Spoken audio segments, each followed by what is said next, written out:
wanna be the greatest. Everybody on the fake shit. I look around and feel like everybody is the fakest. I make this every day. Yo, what's up mga lods? Sa wakas dumating na yung inaantay ko. Yung tapakan sa likod. Passenger footrest na straight lang na CNC. Tapos foldable yung kanya footrest. Mas nauna pang naikabit yung swing arm ko isa dito. Kasi naantay ko to eh. So, mas nauna yung swing arm. Kaya susunod na lang natin to. Ayun, ganyan lang siya kaliit. Binili ko to kay Satriaban Yumas 91Gs. Yan, dyan ko siya binili. Buksan natin. Sana tama yung pinadala, no? Pag nag-order ka kasi sa Indonesia, karamihan sa kanila is cash. Pwedeng credit card, pwedeng pay later. Ganun, ito na. Ito siguro yung bracket, straight na bracket. Ito naman yung footstep. May brand yung kanyang footrest. NUI Bikes. Yan, tapos may kasamang bolts tsaka washer. Kaso, madalas ang ginagamit ng mga Indo is ordinary lang na bolt tsaka washers. So, malamang ito, hindi ko nagagamitin to. Para may kabit na natin at nang may pwesto natin ng maayos yung pipe. Unahin natin yung bracket. 10mm yung in-order ko na CNC. Ngayon mukha naman 10mm. Kapal. Tapos ito yung kanyang design. Kung mapapansin nyo, meron din siyang uka. Yun nga lang, yung pagkaka-finish niya is may design na yung para siya may guwit-guwit. Mas gusto ko pa rin yung plain. Pero okay lang. Ito yung meron eh. Ayan o, 10mm. Straight lang siya. Ito yung kanyang likod. Ito naman yung isa. Ganun din. Kaliwat kanan to. Sunod natin yung footrest. Ayan, NUI Bike. Yung kanyang tatak. Ayan. Tapos yung isa. Ayan, may tatak talaga siya. NUI Bikes. Yung kanyang brand. Mukhang stainless yung kanyang bolt to. Pero yung kanyang nut, ordinary. Siguro papalitan ko tong nut na to ng stainless. Kasi makikita mo naman yung bolt niya. Mukha siyang stainless talaga. Ito siya. Pair mga lods. Kaliwat kanan. Tapos may nakanda na akong bolt dito. Ayan o. Stainless with washer stainless. 8mm ang kanyang bolt.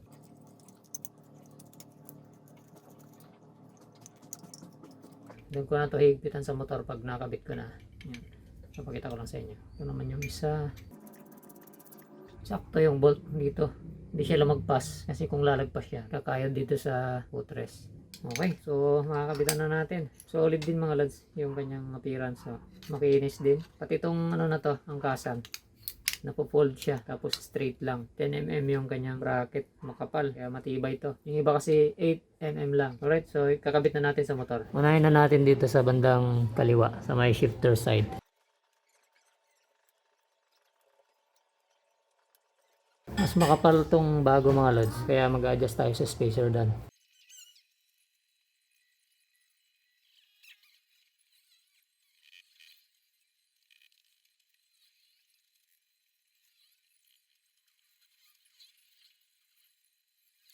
Ayan na siya mga lods. So naka-straight na tayo na angkasan. Sa spacer mga lods, bahala na kayo. Ganito kasi yung gusto ko. Depende na lang sa paglalagay ng spacer. Pagka sinagad ko kasi dito, punta sa chassis, masyado nang malayo. Tsaka masyadong manipis yung tatapakan ng angkas. Madalas ako mag-angkas. Kaya ito yung nakikita kong mas okay. Okay, so sunod naman natin dun sa kabila.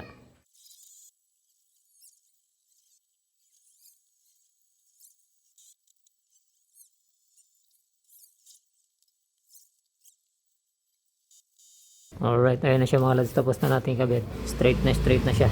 So, yung problema ko na bumabangga dito yung brake light switch ko. Hindi na ngayon kasi straight na yung natin tapakan. Ayun yung isang pros. Tapos, yung pinaka main na pros nito is pwede mo nang i-straight pataas yung canister kasi maluwag pa. Ayan o. So, itong elbow na to, di ba medyo nag-curve dito? Pwede ko na yung straight, dire-diretso pa ganun para mas straight patignan yung pipe. Aayon dun sa mismong chassis. Mari kong i-atras to ng konti kasi para hindi tumama yung spring dito sa may brake pedal. Ayan. Tapos i-straight ko ngayon yung balik ko ng konti dito para straight na siya tignan. Ayan, kagaya na siya talaga ng mga Indo. Yung pipe na lang talaga yung hindi Indo. To yung canister. Pero balak ko rin kumuha yung pang Indo talaga. Well, may naman ako dyan. May pang Indo naman ako pero lang siya. Short canister lang. Gusto ko yung medyo mahaba ng konti. Ayan. Okay na siya. Ang cons naman nito mga lods is medyo parusa to sa angkas. Kasi mas mataas siya ng konti. Nandito kasi yung yung dati. Tapos ito, makyat ng konti. Sa pang pros na ito, maganda siya tignan. Yan siya mga lods. Doon naman sa kabila. So napaka-solid na angkasa na to. Kung titignan mo dito sa likod, yan siya. Diretsong-diretso na. Pag binuksan, Ayan siya pag tinitignan naman sa harapan. Hindi siya dikit na dikit dun sa chassis. Kasi pag dinikit mo masyado dun sa chassis, masyado naman masikip yung angkasan mo. Yan naman sa kabila.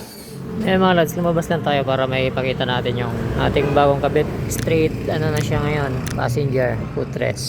Yan. Indo pa rin siya. Yung nauna nga lang, nakayuko, ito straight na siya. Tapos foldable na. NUI yung kanyang tatak. Yan siya mga lads. Yan. Dito naman sa kabila.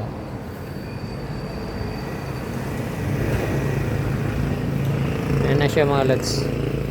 Dito pala mga lads na yung luma kong bracket ng angkasan, yung galing indoor yung payo ko. Yung akong bracket ng pipe kasi nga dito ayoko nang lagyan dito ng bracket ng pipe kasi alloy na yan mga lods. Baka mamaya ma-deform pa dito kasi medyo may kabigatan to, tong pipe na to kung dadalhin niya. So naglagay ako ng panibagong bracket. Ay naman talaga dapat iba yung lalagyan mo ng bracket, wag mong isasama dito. Pwede naman siyang isama pero para sa akin mas okay na kahiwalay siya, nakarekta dito sa chassis. Tapos kung mapapansin nyo, eto malayo siya kasi dati pinalipat ko to, nandito yan dati, pinalipat ko dito. So ang gagawin ko ngayon, papatanggal ko ulit yan, papalipat ko dito, ipapatapat ko dito mismo sa bracket na to. Kung hindi na may salba tong bracket na to dahil pangalawa na niyang babaklasin, babrakitan ko na ng iba, ilalagay ako ng ibang bracket. Ito pa rin yung ikakabit kong pipe.